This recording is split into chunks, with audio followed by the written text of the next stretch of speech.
오늘 말씀은 포도원 품꾼들 비유라고 합니다. 그러니까 진짜 있었던 얘기가 아니고 예수님이 비유, 예를 들어 말씀하신 거예요. 어느 넓은 포도원에 추수할 때가 됐어요. 보통 일꾼들 갖고는 안 되니까 일용직이라고 하죠. 이제 사람들을 더 불러다가 포도 수확을 합니다. 근데 오늘 성경에 보니까 이른 아침에 주인이 나가서 일꾼들을 데리고 왔다 그랬어요. 이른 아침 몇 시일까? 아마 오전 한 6시쯤 되었을 거라고 봅니다. 그 다음 일꾼들을 9시에 데리고 온 거 보니까 한 6시쯤 데리고 간 것 같아요. 6시에 데리고 왔어요. 그 사람들한테 오늘 우리 농장에서 하루 일을 하면 한 데나리온을 주겠소. 이렇게 약속을 한 거예요. 한 데나리온은 지금으로 말하면 한 15만 원, 20만 원 이렇게 됩니다. 하루 품삯이에요. 우리나라도 이제 그 임금이 많이 올랐기 때문에 일용직도 15만 원, 20만 원 이렇게 받지 않습니까? 그래서 그렇게 약속을 하고 사람을 데리고 옵니다. 근데 이제 일할 것이 많아서 그랬는지 아니면은 이렇게 일거리가 없어가지고 앉아만 있는 사람이 불쌍해서 그랬는지 몰라도 주인이 또 나갑니다. 3절에 보면은 제3시에 나가보니 장터에 놀고 서 있는 사람이 또 있어라. 그래가지고 주인이 불쌍해가지고 우리 농장에 가서 일합시다. 여기서 제3시는 오전 9시를 말해요. 그러니까 6시부터 일 시작해서 한 3시간 후에 또 사람을 데리고 온 거예요. 그리고 일을 시키는데 주인이 또 나가본 거예요. 밖으로. 또 나가봤더니 사람들이 또 서성서성 있는 사람들이 있는 거예요.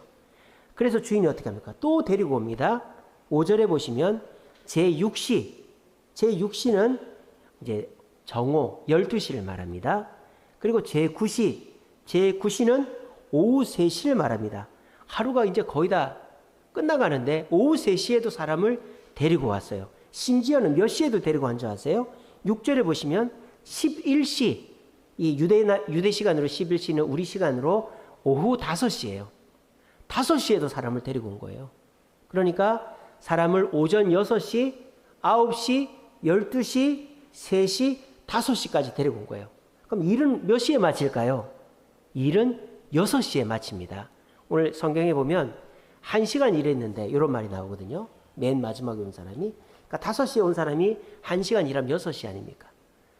그러니까 이 주인이 뭐 일거리가 많기도 했겠지만 그냥 일거리 없이 그렇게 있는 사람들이 불쌍해가지고 6시, 9시, 12시, 3시, 5시에까지 사람을 데리고 와서 일을 시킨 거예요. 그리고 이제 임금을 줍니다. 임금을 주는데 제일 먼저 누구한테 주느냐? 늦게 온 사람한테 줍니다. 그래서 5시에 온 사람한테 주는데 얼마를 준 줄 아세요? 20만 원을 주는 거예요. 5시에 온 사람한테 한 데나리온을 주는 거예요. 한 데나리온을. 그러니까 뒤에 온 사람, 아침 6시에 온 사람은 얼마나 기대가 되겠습니까? 야, 저 사람 1시간 일하고 20만 원 받았으니까 나는 10배로 받겠네. 아, 이 주인 정말 좋은 주인이구나. 그래서 생각했는데 이 주인이 어떻게 해요? 5시에 온 사람도 한 데나리온, 오후 3시에 온 사람도 한 데나리온, 12시, 9시, 6시도 다 한 데나리온씩 주는 거예요. 그랬더니 이 제일 일찍 온 사람이 화가 났어요. 그래가지고 뭐라고 합니까? 13절에 보면, 12절에 보시면 나중에 온 사람들이 1시간밖에 일하지 아니하였거늘 그들이 종일 수고하고 더위를 견딘 우리와 같게 돈을 주는 이유가 뭡니까? 이렇게 막 물었단 말이에요. 그랬더니 주인이 좋게 얘기합니다. 친구여, 이렇게 얘기합니다. 일꾼하고 자기하고 어떻게 친구예요? 그러니까 이제 좋게 얘기한다 이 말이에요. 친구여, 내가 너한테 잘못한 게 없다. 그 잘못한 게 없죠. 약속한 돈을 안 주면 잘못이죠. 근데 약속한 돈보다 더 많이 주는 게 잘못입니까? 여러분 잘못입니까? 아니지 않습니까? 그러니까 나는 너한테 한 데나리온을 약속했고 늦게 온 사람들한테 내가 한 데나리온 주든 안 주든 그게 너랑 무슨 상관이냐. 그렇게 얘기를 하는 거예요. 근데 늦게 온 사람들이 왜 한 데나리온을 받아도 너무 많다고 하지 않을까요? 약속을 어떻게 하는지 아십니까? 한 데나리온을 약속하지 않았어요. 늦게 온 사람들은. 그 4절에 보시면 늦게 오는 사람들한테 이렇게 얘기합니다. 그들에게 이르되 너희도 포도원에 들어가라. 내가 너희에게 어떻게 주리라? 성경에 뭐라고 되어 있어요? 상당히 주리라 이렇게 되어 있어요. 상당히 주리라. 늦게 온 사람들한테 너희들 원래는 한 데나리온인데 뭐 시급으로 따지면은 3시간 늦게 오는 거니까 이거 빼고 줄게 이렇게 하는 게 아니라 그냥 상당히 주리라 이렇게 얘기했어요. 그러니까 이 사람들이 늦게 와서도 한 데나리온 받아도 오히려 자기들은 감사한 거지 그것이 뭐 이상하고 나쁜 게 아니단 말이에요. 그런 이야기가 오늘의 이야기예요. 오늘 이야기에서 내가 그만큼 하질 않았는데 자격이 없는데 내가 생각한 것보다 더 많이 받는 것을 뭐라고 할까요? 뭐라고 할까요? 그거를 은혜라고 하는 거예요. 은혜. 은혜는 내가 생각지도 안 했는데 내가 받게 된다든지 내가 그만큼 노력을 하지 않았는데 받게 되는 거를 은혜라고 하는 거예요. 지금 포도원 일꾼들 중에 늦게 온 일꾼들은 일을 많이 하지도 않았죠. 그리고 한 데나리온 20만 원 정도를 받을 거라고는 생각조차 하지를 않았습니다. 그런데 이 사람이 이 늦게 온 사람들이 한 데나리온을 받았으니까 이건 은혜라고 할 수 있는 것이죠. 자, 그런데 오늘 이 비유 속에서 정확하게 따져보면 무엇이 은혜인가가 우리가 정확하게 알아야 되는 것입니다. 이 늦게 온 사람들이 받은 은혜가 무엇이 진짜 은혜일까요? 돈일까요? 아닙니다. 이 늦게 온 사람들은 한 데나리온을 준다고 약속하고 오질 않았다니까요. 늦게 온 사람들은 얼마를 받을지 모르고 왔어요. 자기들이 반만 받을지 3분의 1만 받을지 모르는 상태에서 왔단 말이에요. 그러면 이 늦게 온 사람들이 받은 은혜가 뭘까요? 그것은 기회인 것입니다. 기회. 자기들이 일할 수 있는 기회를 준 것에 감사해서 온 거예요. 돈을 보고 온 게 아니고 늦게 온 사람들은 먼저 온 사람하고 똑같이 한 데나리온을 준다고 해서 온 게 아니라고요. 그냥 일을 하면 상당히 준다고 하니까 이 일을 할 수 있는 기회가 고마워서 오니까 한 데나리온이라는 자기가 원하는 만큼의 하루 품삯을 받게 되었다라는 것입니다.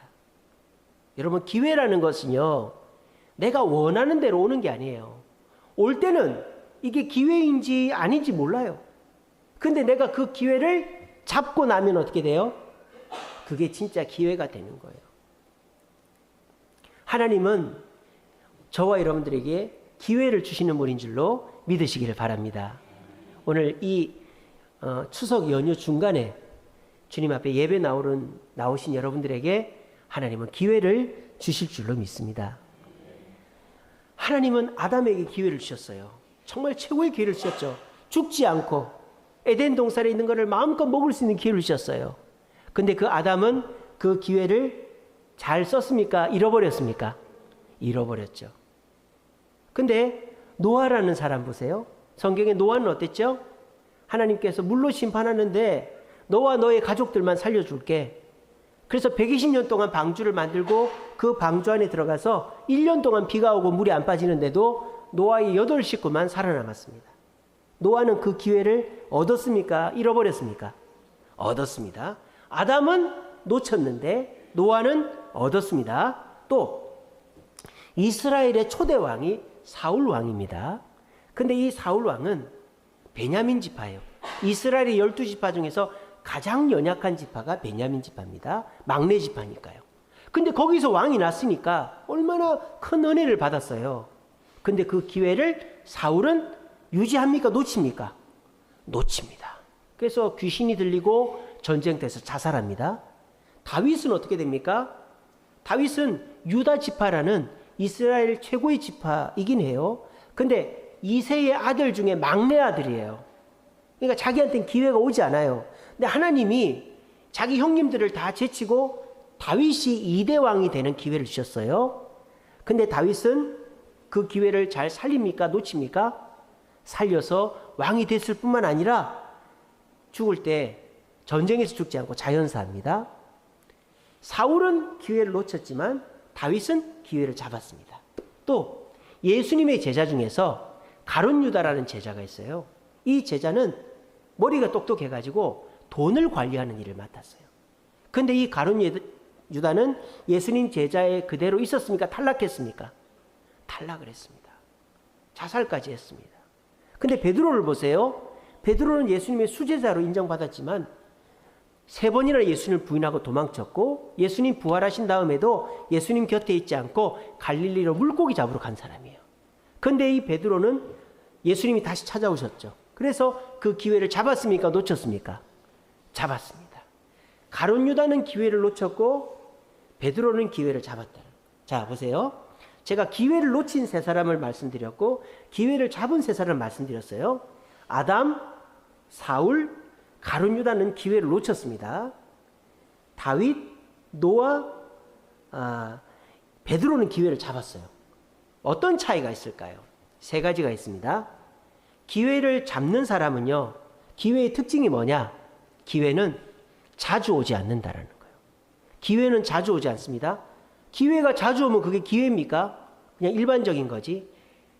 아담도 에덴 동산에서 살 수 있는 그 기회를 한 번에 선악과를 먹는 걸로 잃어버려 버렸어요. 그죠? 노아도 배를 만드는 게 2-3번이 아니에요. 한 번이에요. 여러분, 기회는 자주 오지 않습니다. 기회의 2번째 특징은 뭡니까? 확실하지 않다라는 거예요. 확실하지 않다. 노아가 방주를 만듭니다. 근데 그때 당시에는 비가 오질 않아요. 그리고 그렇게 큰 배가 필요가 없어요. 근데 확실하지 않은데도 노아는 하나님 말씀 따라서 지었다 이 말이에요. 방주를. 다윗도 마찬가지죠. 하나님이 너 왕 시켜줄게 이랬는데 다윗은 13년 동안이나 도망을 다닙니다. 근데도 다윗은 의심하지 않고 그 기회를 끝까지 유지해서 왕이 됐다 이거예요. 그 기회의 2번째 특징은 확실하지가 않은 거예요. 기회의 3번째 특징은 믿고 따라가야 된다는 거예요. 기회는 뭐 결과가 주어지고 확실한 것이 아니라 그 기회를 주신 분을 믿고 따라가는 거지, 뭔가 대단한 것을 내가 중간중간에 얻어야만 따라가는 게 아니다라는 겁니다. 자, 기회의 특징 3가지. 첫째는 기회는 자주 오는 게 아니다. 2번째, 기회는 확실하지 않다. 3번째, 기회는 믿고 따라가야 된다. 그렇게 하면 기회를 잡을 수 있어요. 요즘 물가도 오르고 금리도 오르고 참 살기 힘든 세상을 살고 있습니다. 지난주 토요일 날 저희 막내랑 저희 집사람이랑 어린이 대공원에 놀러를 갔는데, 예전에는요 대공원 가면 다 사 먹었어요. 거기 편의점도 있고 식당도 있고 하니까. 근데 이번에 가니까 예전에는 그런 식당이나 편의점 줄을 서 있었거든요. 자리가 비어 있는 거예요. 점심시간인데. 왜? 다 싸가지고 오는 거예요. 다 싸가지고 와요. 음식을 싸가지고 와가지고 그 돗자리 펴놓고 먹고 있더라고요. 얼마나 물가가 오르고 힘들면은 애들 데리고 어디는 가야 되겠고, 그러니까 다들 뭐 이렇게 사 먹을 엄두가 안 나는 거예요. 요즘에 웬만한 점심 10,000원 다 넘고 15,000원 이렇게 하고, 삼계탕은 요즘에 35,000원 이렇게 한다면서요. 그러니까 요즘에 뭐 장난이 아닙니다. 이런 시대를 살고 있으니까 우리가 참 힘들다는 생각밖에 안 들어요. 근데 여러분, 이런 시대에도 기회를 잡는 사람이 있습니다. 우리나라 그 일제시대에도, 또 그 우리나라 6.25 때에도, 심지어는요 코로나 때에도 기회를 잡는 사람이 있어요. 지금 그 우크라이나하고 러시아하고 전쟁하잖아요. 그것 때문에도 기회를 잡는 나라들이 있어요. 이런 것처럼 기회는 언제 어디서나 있습니다. 그런데 확실하게 뭐 증명된 것만을 쫓아가려고 하면 그런 기회는 절대 잡을 수가 없는 것입니다. 오늘 이 추석 연휴 중간에 이제 주일을 맞아 이렇게 예배 나오신 여러분들에게 하나님은 기회를 주고자 오늘 이 말씀을 저를 통해 준비하게 하셨습니다. 오늘 이 말씀 꼭 잘 들으시고 자신의 삶에 잘 적용하셔서, 그래, 지금 다 힘들지만 기회를 주시는 하나님의 음성을 따라가면 나는 기회를 잡을 수 있어. 이 사실을 굳게 믿으시고 오늘 말씀대로 최선을 다하심으로 여러분들의 삶에 남들 눈에는 보이지 않는 기회를 잡을 수 있는 저와 여러분 되시기를 간절히 바랍니다. 자, 한번 봅시다. 오늘 이 포도원 품꾼 비유에서 이 늦게 온 품꾼들이 기회를 잡게 된 이유가 첫 번째는 따라해 봅시다. 들어야 한다. 예, 다시 한번 들어야 한다. 누구의 음성을 들어야 됩니까? 주인의 음성을 들은 거죠. 이 포도원 주인이 놀고 있는 사람들 보고는 우리 포도원에 와서 일할 사람 오세요 이렇게 했어요. 근데 그때 이 일꾼들이 얼마 줄 건데요? 뭐 해야 되는데요? 이런 식으로 따지면은 그 기회를 잡을 수가 없겠죠. 그 주인이 따라오라고 했을 때 묻지도 말고 따지지도 말고 따라가야 되는 거예요. 저 사람이 진짜 포도원 주인이라면 말입니다. 사기꾼 말을 따라가면 안 되겠지만 그 사람이 진짜 포도원 주인이고 나한테 월급을 줄 수 있는 사람이라면 따지지 말고 들어야지 그 말을 내가 원하는 시간에 원하는 방법대로 일을 하고 이렇게 해야 되겠다. 따지면 그 기회는 없어져 버리는 거예요. 제가 어제 TV를 보는데 극한 직업이라는 걸 봤어요. 씨름 선수 이야기가 나오더라고요. 그 씨름 선수들이 이제 막 등치만 크고 씨름 뭐 그냥 힘으로 밀어붙이는 것 같은데 아주 잘 체계적으로 준비해야만 이기더라고요. 그래서 씨름 선수들 식사를 하는데 어떤 선수가 숟가락을 딱 놓고 일어나는 거예요. 그래서 그 촬영하시는 분이 물어봤어요. 몇 인분이나 드셨습니까? 이러니까 오늘은 한 7인분 먹었습니다. 이러는 거예요. 7인분씩은 다 드시는가 보죠? 예. 한 7인분 먹었습니다. 이러니까 옆에 있는 선수가 뭐라는 줄 알아요? 야, 너 왜 그렇게 작게 먹어? 그러는 거예요. 한 10인분을 먹어야지 이놈아. 이러는 거예요. 그러니까 뭐 매 끼마다 고기가 나오고 또 그거를 한 7인분, 10인분을 먹어야 되는 거예요. 왜? 체격이 커야만 힘이 나니까. 그래서 코치들이 막 음식을 먹입니다. 근데요, 또 조금 지나니까 닭가슴살만 먹이는 거예요. 왠지 아세요? 이번 추석 씨름 대회가 있으니까 체중 조절을 해야 되는 거예요. 옛날에는 무제한급이라는 것이 있었습니다. 요즘은 그 체중이 체급이 그렇게 안 나눠져요. 예전에는 몇 킬로 이상 막 그렇게 했거든요. 요즘은 몇 킬로 이하예요. 뭐 한라급은 뭐 80킬로 이하, 뭐 태백은 뭐 90킬로 이하, 뭐 이런 식으로 뭐 레슬링도 그렇고 모든 체급이 다 그래요. 몇 킬로 이하. 그래서 우리나라 씨름 무제한급을 백두 장사라고 하잖아요. 백두급이 제일 큰데 백두급도요. 몇 킬로가 리미트인 줄 아세요? 140킬로예요. 옛날처럼 막 살이 이렇게 비둥비둥한 사람 씨름 못합니다, 이제. 그래서 우리나라에서 씨름 제일 잘하는 선수 이름 아십니까? 저도 어제 처음 알았는데 김민재라는 선수가 씨름 제일 잘한대요. 우리나라 씨름 대회가 1년에 한 6번 있는데 그중에 5번을 우승을 한대요. 22살 영암군 씨름 선수단 선수입니다. 근데 그 김민재 선수가 천하장사인데 몸무게가 140kg인 거예요. 140kg를 넘으면 안 돼요. 그래서 이제 막 먹으니까 몸이 살이 찔 거 아닙니까? 그래서 그 김민재 선수가 시합 전에 체중을 재보니까 145kg가 된 거예요. 그럼 좋은 거 아니에요? 몸무게가 많이 나가야 되니까. 코치가 뭐라는 줄 알아요? 빼라는 거예요. 아니 먹일 때는 언제고 5kg 빼라는 거예요. 그러니까 선수들이 막 파카 입고 운동장 뛰고, 왜냐하면 이제 근육이 빠지면 안 되니까 굶으면 안 돼요. 밥은 먹되 수분을 빼야지. 수분으로 몸무게를 빼야 되는 거예요. 파카 입고 막 뛰는 거예요. 그렇게 해가지고 80kg, 90kg, 100kg, 140kg 이렇게 맞추더라고요. 그리고 그 김민재 선수가 아까 말씀드렸죠. 우리나라에서 씨름 제일 잘한다고. 백두급에서 승률 1위. 천하장사 몇 번이나 했어요. 그래서 20년 만에 최고의 선수가 나왔대요. 이만기, 강호동 다음으로 뭐 그렇게 유명한 선수가 있는데 그 선수가 제일 잘한답니다. 근데 이번에 몇 등인 줄 아세요?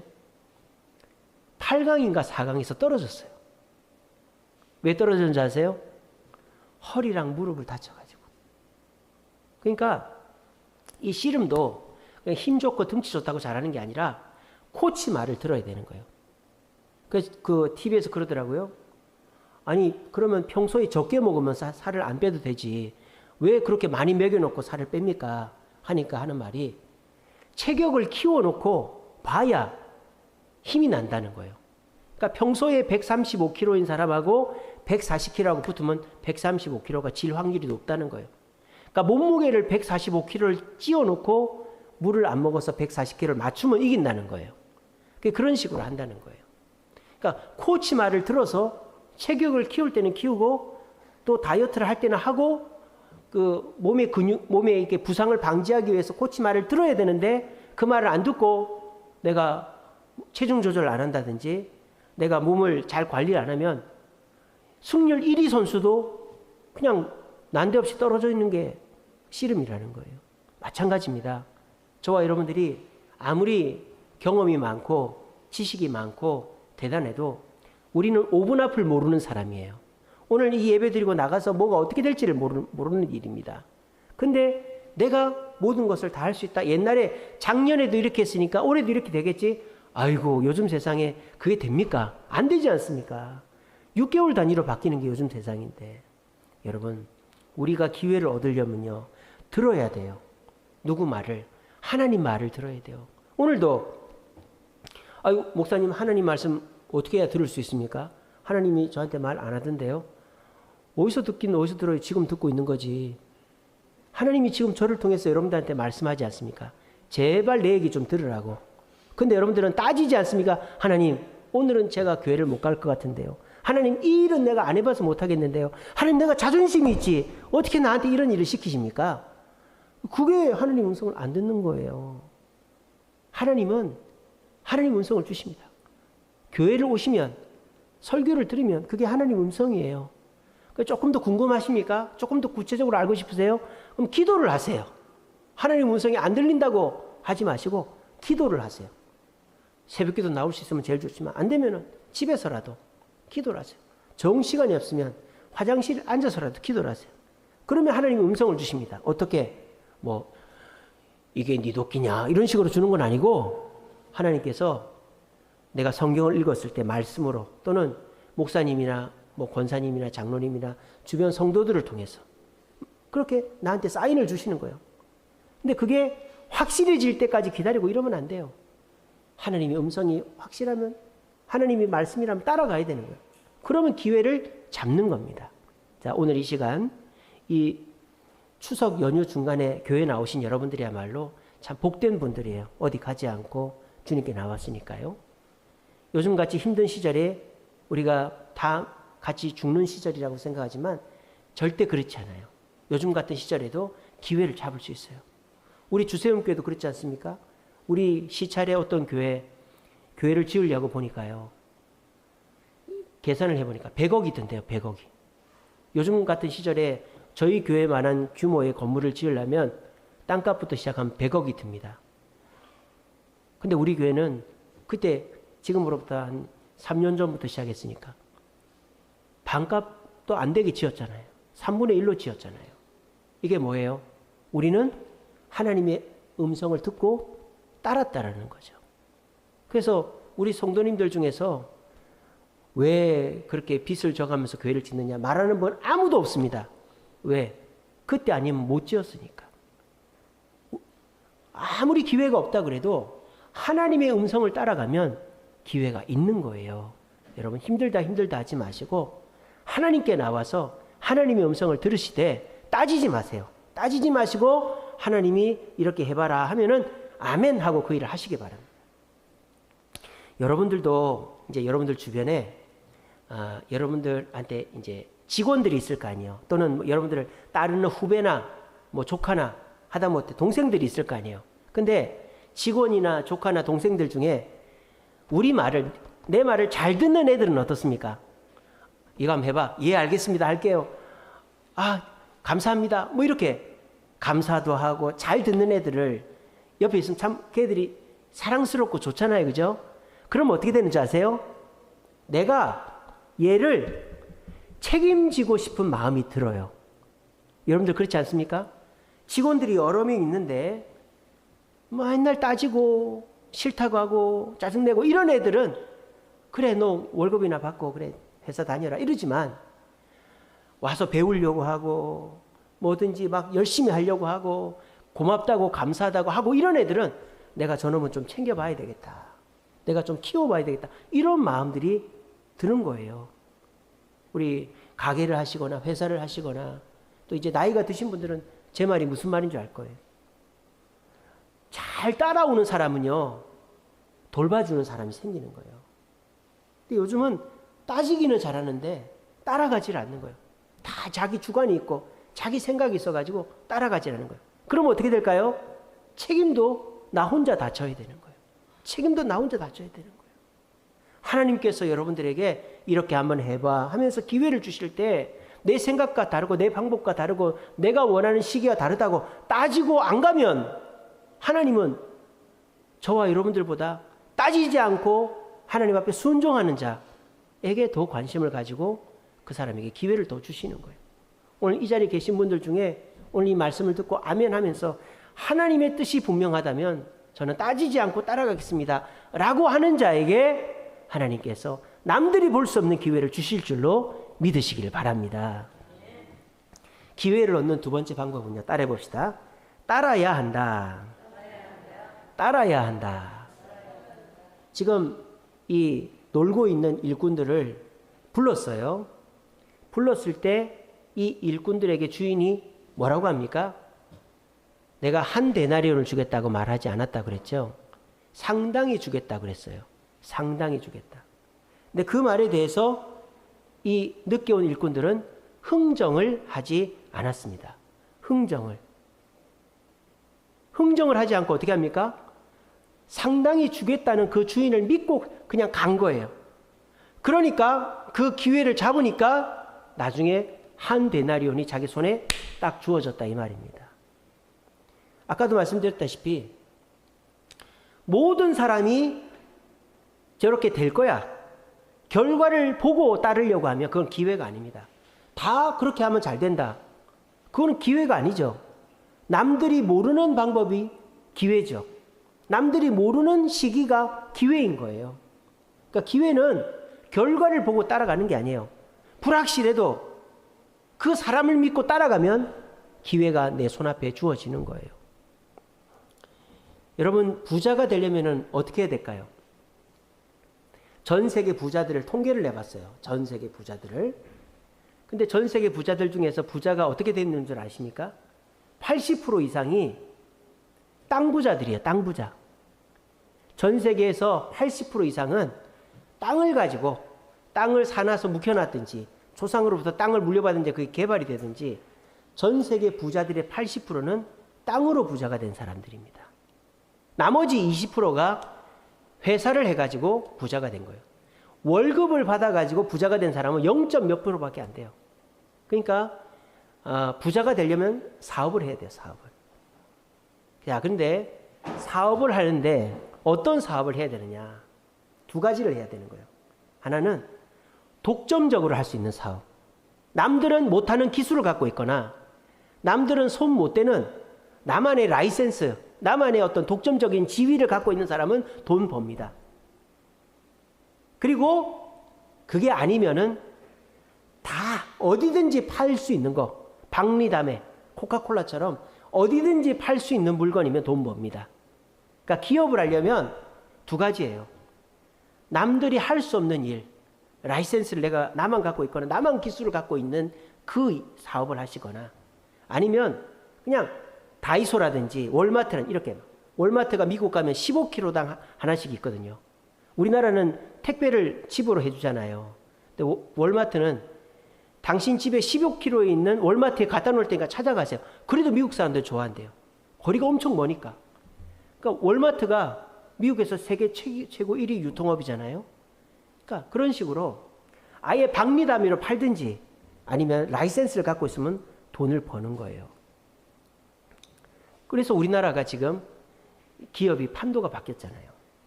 우리나라 최고의 유통기업이 어딜까요?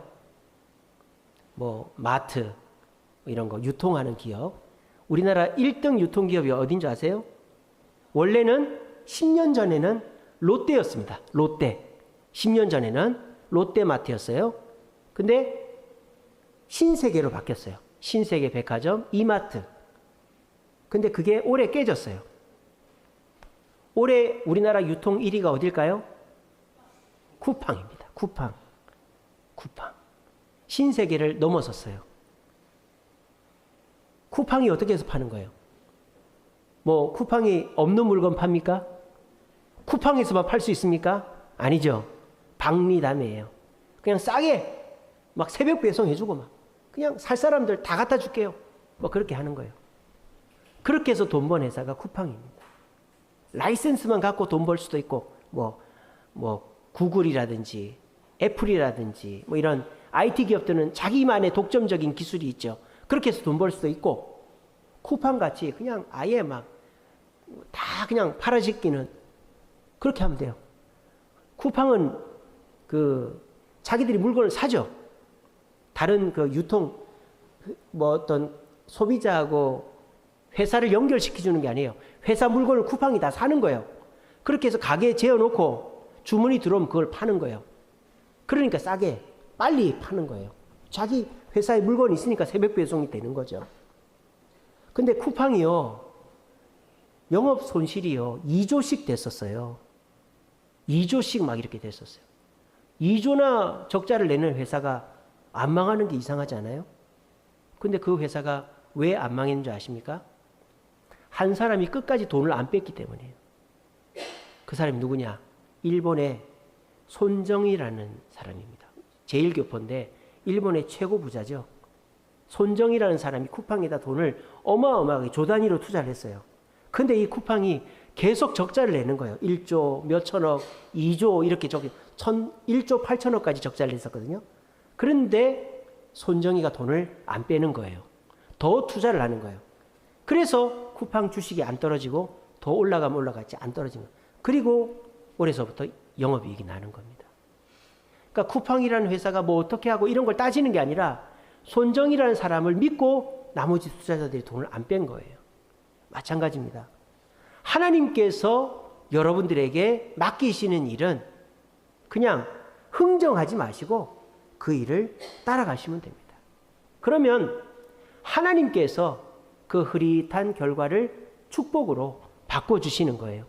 근데 하나님은 눈에 보이지 않고 뭐 사람들이 이게 좋다 저게 좋다 하는 얘기들 따라가면요, 이미 그 일은 남들이 다 해본 일이 되는 거예요. 그렇게 해가지고 절대 돈 벌 수 없고 성공할 수가 없습니다. 기회는요, 결과를 보고 따라가는 게 아니라 그 기회를 주는 사람을 보고 따라가는 것입니다. 오늘 이 시간에도 여러분들이 세상 속에서 기회를 잡지 못해도 하나님은 끊임없이 기회를 주시는 분입니다. 그 하나님의 음성을 듣고 흥정하지 마시고 따라가심으로 여러분들도 기회를 얻어서 남들이 얻을 수 없는 기회 속에서 하나님의 은혜를 받을 수 있는 저와 여러분 되시기를 간절히 바랍니다. 마지막으로 기회는 어떻게 얻을 수 있을까요? 최선을 다해야 되는 거예요. 오늘 이 비유에서 먼저 온 사람들이 따지지 않는 것이 하나가 있어요. 먼저 온 사람들은 뭐만 따집니까? 우리가 먼저 왔다는 것만 따지는 거예요. 근데 보통은 이럴 수 있죠. 저 사람들 늦게 왔고 일도 열심히 안 했어요. 그러니까 저 사람들 왜 저렇게 줘야 됩니까? 이렇게 말할 수 있는데 먼저 온 사람들을 뭐라고 합니까? 저 사람들 일 열심히 안 했다는 얘기는 안 해요. 늦게 왔다는 얘기만 하는 거예요. 그러니까 늦게 온 사람들이 일을 열심히 했단 말입니까? 안 했단 말입니까? 했단 말이죠. 그러니까 시비 걸릴 일을 안 한 거예요. 열심히 한 거예요. 일단 열심히 하고 보는 거죠. 상당히 주겠다고 한 액수가 얼마가 될지 모르겠지만 최선을 다하니까 생각지도 못한 한 데나리온을 받은 것입니다. 요즘 사람들은 무시당하는 것을 굉장히 싫어합니다. 누가 나한테 한마디 하면은 나를 무시한다고 생각을 해요. 그래서 뭐 물건을 살 때에도 이거는 저쪽에 가면 있습니다. 이러면 알겠습니다. 고맙습니다. 이러면 될 텐데 나도 알아요. 이런다든지 또 뭐 이렇게 서로가 부딪혔다. 그러면은 그냥 미안하다 그러면 될 텐데 서로가 막 짜증내고 요즘 그렇게 합니다. 옛날 사람들은요, 내가 좀 부족하다. 내가 가진 것도 없고 연약하고 내가 그렇게 자랑할 것이 없다. 이러니까 사람들이 남들한테 사과도 잘하고 그냥 겸손했습니다. 근데 요즘은 사람들이 웬만큼 돈 벌고 살 만큼 살고 이러니까 자기가 남들한테 무시당하는 걸 정말 싫어하는 거예요. 특별히 자존감이 낮은 사람들, 내가 남들만큼 가지지 못했다고 생각하는 사람들은 더 과격하게 소리도 지르고 막 자기를 무시한다고 오해를 하는 거예요. 여러분, 그 자존심, 그 무시당한다라는 생각에 빠지면요, 우리는 사는 것 자체가 너무 힘들어지는 거예요. 만나는 사람마다 싸워야 되는 거예요. 여러분, 조금 내 자신을 내 스스로는 낮게 보시기 바랍니다. 내가 뭐라고 그렇게 생각하면 돼요. 내가 뭐라고 자랑하고 내가 뭐라고 소리 지르고 내가 뭐라고 이렇게 하나, 내가 이렇게 부족한 사람인데, 연약한 사람인데, 그러면 10번 싸울 거 한 번밖에 안 싸우게 됩니다. 내가 뭐라고 이렇게 생각하면. 그 마음으로 교회를 나오세요. 그러면 어떻게 될까요? 내가 한 것보다 안 한 것에 대해서 하나님께 더 겸손하게 되었습니다. 내가 교회 예배도 나오고 헌금도 하고 봉사도 했는데 왜 저한테 복을 안 주십니까? 이게 뭡니까? 하나님 앞에서 무시당하지 않으려고 하는 그런 모습인 거예요.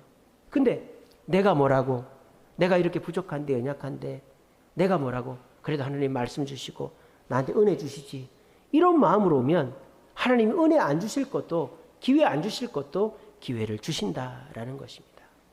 여러분들이 지금 교회 나와서 이렇게 말씀 듣는 것이 하나님이 기회를 주는 과정이에요. 기회는 내가 원하는 게 눈앞에 딱 떨어지는 게 아니라 하나님의 그 음성을 듣고 따라가서 열심히 하면 그것이 내가 원하는 기회로 주어지는 거예요. 근데 내가 원하는 기회를 보여주고 이걸 줄 테니까 이렇게 해라, 그런 일은 없어요. 그런 일은 없어요.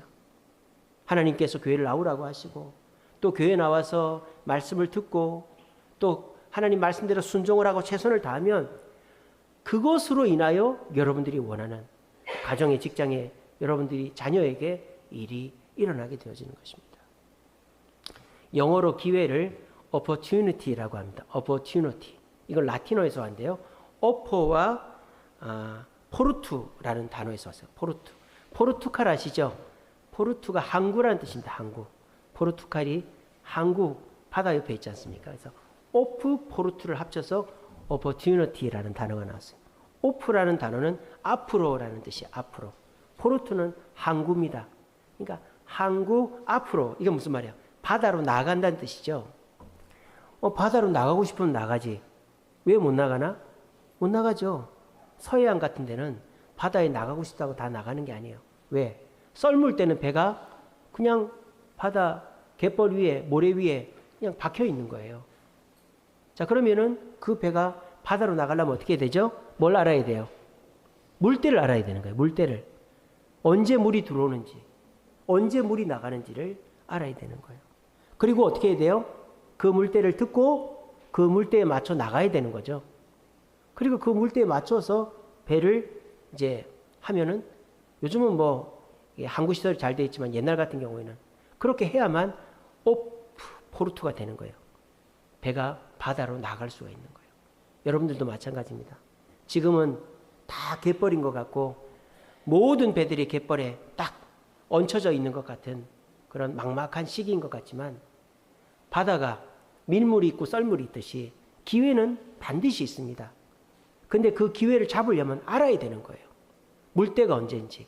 그리고 그 시간에 나와야 되는 거예요. 그래서 제일 부지런한 사람들이 어부들 아닙니까?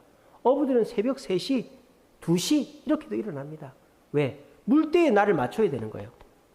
일이 나한테 맞추는 게 아니라 자연에 내가 맞춰야 물고기를 잡는 거예요. 어부들은 새벽 3시, 2시에도 일어나서 고기 잡으러 갑니다. 그리고 어부들은 30일 동안 고기를 못 잡죠.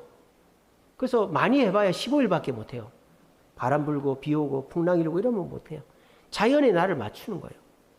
그래서 거기에 잘 맞추는 어부들은 돈 벌어요. 어부들 돈 많이 법니다. 요즘에 그 배, 그 다음에 그 배에 있는 면허, 그거 몇 억씩 해요. 어부들 돈 많이 법니다. 요즘에 귀여 귀촌하려면요 5억씩 들어요. 3억, 5억 배 사고 면허 사고 하면요 돈 많이 듭니다. 근데 어부들도요, 그 배 있고 그 라이센스 있어도 돈 못 버는 어부들이 있어요. 물때에 맞춰서 부지런하게 나가지 않으면 돈 못 버는 거예요. 하지만 자기가 가지고 있는 조그만 배라도 물때에 맞춰서 부지런하면요 절대 굶지 않습니다. 어부들 돈 많이 벌 수 있습니다. 여러분들도 마찬가지입니다. 교회를 다녀도요 그냥 내가 가고 싶을 때 가고 내가 하고 싶을 때 하고 이러면요 물때 상관없이 내가 하고 싶은 대로 신앙생활 하는 거예요. 그러면 기회가 주어지지를 않는 거예요. 하나님 보실 때에도 그래 너 하고 싶은 대로 해라. 나도 너 하고 싶은 대로 내버려 둘게. 이렇게 되는 거예요. 근데 여러분들이 오늘 말씀을 들었어요. 그래서 기회는 자주 오지 않는 거구나. 기회는 확실한 것이 아니구나. 하나님을 믿고 따라가야 되는구나. 이걸 딱 알고 하나님이 부르실 때 하나님의 음성을 듣고 나와서 하나님 뜻대로 최선을 다하면 아무리 남들은 어려워도 오프 포르투 바다로 나갈 수가 있구나. 그래서 물고기를 잡을 수 있구나. 이걸 깨달으셨으면 오늘부터는 하나님의 스케줄에 나를 맞추고 하나님의 음성에 나를 맞추는 거예요. 그러면 반드시 여러분들에게 기회가 주어질 것입니다. 이제 가을 되면은 물가가 더 오르고 더 힘들어진다고 그래요. 미국이 금리를 안 낮추기 때문에 원래는 올 가을쯤 되면 금리가 내려갈까, 내년 되면은 확실히 내려간다 뭐 그랬는데 내년 하반기가 돼야 금리가 내려간다고 그래요. 그러니까 정말 너무너무 살기 힘든 시기를 살고 있습니다. 이런 시기라도 하나님은 반드시 우리에게 기회를 주십니다. 근데 그 기회는 내 손앞에 딱 떨어지는 기회가 아니라 하나님의 음성을 듣고 따라서 최선을 다하면 그 이후에 내 손앞에 딱 떨어지는 결과가 주어지는 겁니다. 오프 포르트, 오퍼튜니티. 그냥 내가 원하는 시간에 원하는 방법대로 하는 것이 아니라 물때에 맞추어서 새벽이라도 나와서 배를 띄우면 나가서 물고기를 잡듯이 하나님의 음성에 순종하셔서 최선을 다하심으로 우리 주세움교회는 기회를 잡아서 이 어려운 시절에 그래도 집도 팔고 자식들 대학도 가고 취직도 하고 또 하나님 은혜로 사업도 잘 되고 그래도 기회를 많이 얻었다라는 소식들이 많이 들려올 수 있는 저와 여러분 되시기를 간절히 바랍니다.